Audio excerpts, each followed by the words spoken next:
David says, bless the Lord, O my soul. He forgives us of all our iniquities. He heals us of all our diseases. Does that mean that we see leprosy go on every leper? No. It means he heals the soul on the inside. He makes us rich again. Makes us rich in our souls. He restores our souls. The Lord is my shepherd. I shall not want. Makes me to lie down in green pastures. He leads me beside still waters. He restores my soul. Bless the Lord, O my soul. And all that is within me, bless his holy name. This is no joke. This is truth. My soul is exploding. My soul is overjoyed and rejoicing with the goodness of God. I would have despaired unless I would have believed in the land of the living, the goodness of God. This is David's language. This is the same David who's really struggling. But he knows, if I don't get back at the feet of Jesus and forget not all his benefits and be thankful, I will rot. I will rot. Because that's what leprosy does. It makes you numb. It makes you start to rot on the inside. Why did Jesus tell them, go and show yourselves to the priests? They needed, it's the same thing in Luke 5, they needed to go to the priests in order to get a clean bill of health, in order to get back into society. They couldn't just show up back in town. But the Samaritan wouldn't have gone, or he wouldn't have been received by the priests. And that's another point in the story. Is that Samaritan would have started walking along with them, the people he had been living with, that there was no separation. But all of a sudden, when they were cleansed, now the separation exists again. He is a Samaritan, and they're Jews. And they're going to go to the priests, and the Samaritan can't. The Samaritan's got no place to go. Really is back to Jesus, which is true. But going and showing themselves to the priests, I think, personally, Luke is the same writer. Luke 5, Luke 17. Luke 5, the leper is cleansed immediately. Everybody sees it. It's a public thing. They all see this guy. And then he sends him to the priests. Luke 17, he sends him to the priests, which takes the emphasis completely off the cleansing and the healing. Nobody sees it. Nobody knows it except for Jesus. It's interesting he asked the question, weren't they all cleansed? Could have swore they were all cleansed. Well, how did he know that? He didn't even pray for them. He just sends them to the priests. But weren't they all cleansed? He's not confused. They're rhetorical type questions. But he knows they were all cleansed. So where are they all? They've all gone back to business as usual. And one of them, like you just said, is a Samaritan. Is he going to go back to business as usual? No. He's going to go to Jesus and walk in a new and living way. And Jesus makes sure he knows that the faith that you've placed in me is called salvation. It's wholeness, it's health. If you walk by faith in me every day, you will remain whole. Your world will never be rocked by religion, by race, by gender, by anything else. It can't be. I've been bought with a price. I'm not my own. This has nothing to do with me. You're going to have to deal with my Father. I don't know what else to tell you. He's made me whole. And when he sees his healing, he's starting to see like Jesus sees, which is a whole different thing. 3 years ago, I had read a couple different poems, and it really does go along with what we're talking about. I had read Robert Frost's poem, The Road Not Taken. This is the poem. 2 roads diverged in a yellow wood, and sorry I could not travel both and be one traveler. Long I stood and looked down one as far as I could, to where it bent in the undergrowth.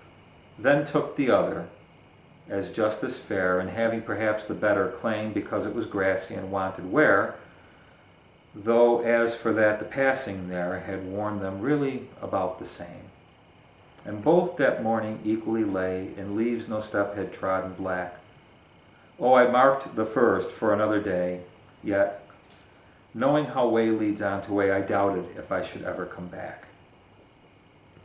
I shall be telling this with a sigh somewhere ages and ages hence. 2 roads diverged in a wood, and I took the one less traveled by, and that has made all the difference. The Samaritan, 1 out of 10, 10%. I took the 10%, and it made all the difference. The other one, God Knows, is known more in England because King George used it when England was going into World War II, so the English know the poem, but it wouldn't be a poem most Americans would recognize. It was written by a woman, Marie Louise Haskins, and this is the poem. King George didn't read the whole thing. He only read the first part to the nation in his address to the nation that they were entering World War II. And I said to the man who stood at the gate of the year, and the reason why that terminology becomes important, the king or the queen, they give their address. It's either Christmas Day or Boxing Day, I don't remember. They give an address to the nation. And it can be inspirational, it can be historical, about the previous year and the year that's coming. So they see it like a gate of going, they call it the gate of the year, moving out of one year into the next kind of thing. So, and I said to the man who stood at the gate of the year, "Give me a light that I may tread safely into the unknown." And he replied, "Go out into the darkness and put your hand into the hand of God. That shall be to you better than light and safer than a known way." So I went forth, and finding the hand of God, trod gladly into the night, and he led me toward the hills and the breaking of day in the lone east. So heart, be still. What need our little life, our human life, to know, if God hath comprehension? In all the dizzy strife of things both high and low, God hideth his intention. I know it's hard sometimes hearing a poem read instead of reading it. He stopped, "Go into the darkness and put your hand into the hand of God, and that shall be to you better than light and safer." So he was letting the nation know, I don't know what's going to happen. These are dark times, they're awful times, but we are as a nation going forward into the darkness, not knowing what will happen, but that doesn't matter as long as we can get our hand into the hand of God and let him lead us. Once Marie Haskins wrote the poem, you can see if you can get a hold of that, then the rest of it falls like dominoes. So what am I worried about? If God knows what's going on, why do I have to know what's going on? I don't need to know what's going on. I know whose hand my hand is in. Be still, my heart. What need our little life, our human life, to know, if God has comprehension? And then the grand revelation, and all the dizzy strife of things both high and low. She could have put sometimes, but she didn't. She just says God hides his intention. If you know God, that's fine. Okay. So I don't know what he's intending. I don't know. I know him, though. If you don't know him, that can be awful. I want to know. I need to know his intentions before I put my hand in his. No, give me your hand. And then you'll show me your intentions? No, I have no intentions of showing my intentions. You're going to have to walk with me. Just walk with me through it. You don't need a light in the dark. You need me in the dark. But it sure would be nice to have a Jesus with flesh on. So as far as the well, 3 years, a lot of wholeness, a lot of glorifying God, thanking of Jesus. Amen. I'm grateful. We all are, aren't we? To God for what he's doing. And there's a lot more to happen yet.